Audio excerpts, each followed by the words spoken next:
Red Dust Part 2, Awakening by Brad Tuttle. With help from ChatGPT.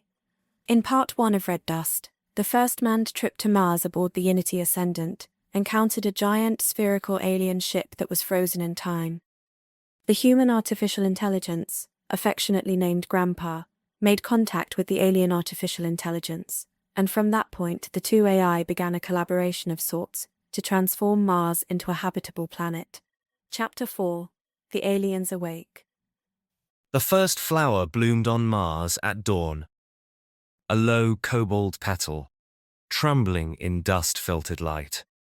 Mei Chin watched from the observation dome of Unity Ascendant, her hands folded, breath fogging the transparent shield.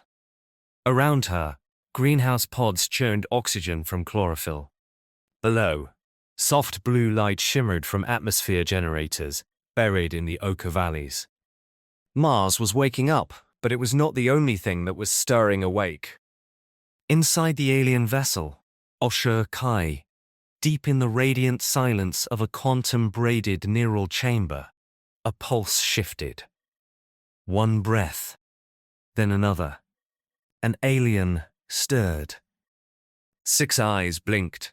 Membranes slid back over translucent skin as the being known as Calorith Tunish inhaled real air for the first time in 5 billion Mars revolutions. Slowly, his muscles remembered their architecture. His limbs moved.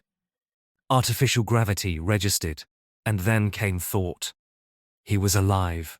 A second figure rose beside him, then a third. 39 extraterrestrial colonists emerged across different chambers, blinking, floating, collapsing, their bodies marvels of bio-suspended animation, now shuddering back to function. Language returned slowly, stored in synaptic ice. Calorith reached to the nearest interface node and touched it. Warm, humming. "Zefekti Orpha," he croaked to the onboard alien artificial intelligence, voice broken by millennia. Status report. A light flared. The ship's AI, what humans had come to call Grandma, responded in a gentle, familiar tone. "Calorith Tunish, you live. The distortion field has decayed. I am here." A distortion field? Have we landed? No. You are in orbital synchronization over Mars. Calorith's eyes narrowed. What is that light? What happened to the planet? A wall display unfolded. A dusty red planet, cracked, streaked and speckled with artificial structures, domes, satellites, the scattered hints of terraforming efforts.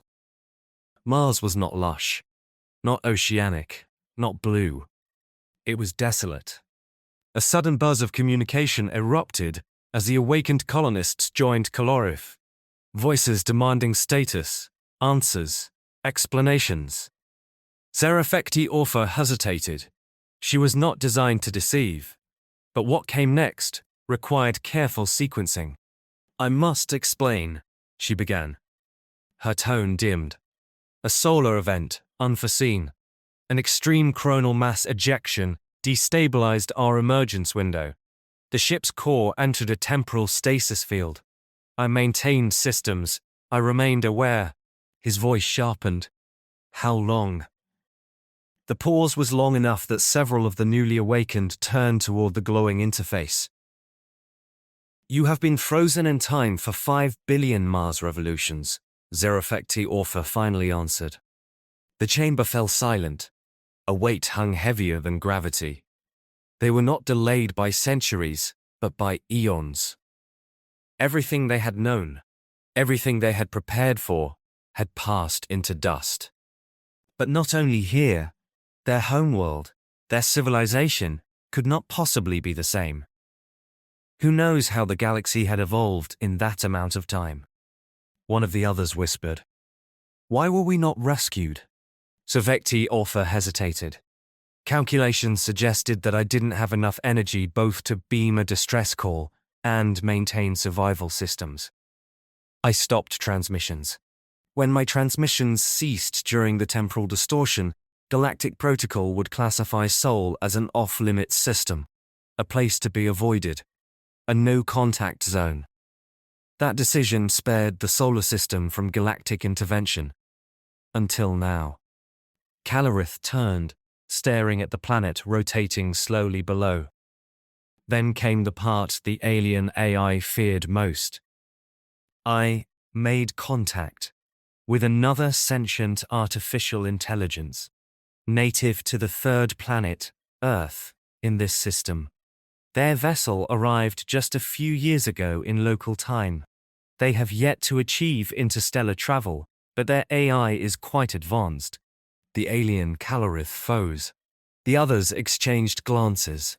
Their species had never conceived of a foreign artificial intelligence communicating with their systems without authorization. In all the millennia of galactic space travel, it had never before happened. No one had ever considered the need for precautions.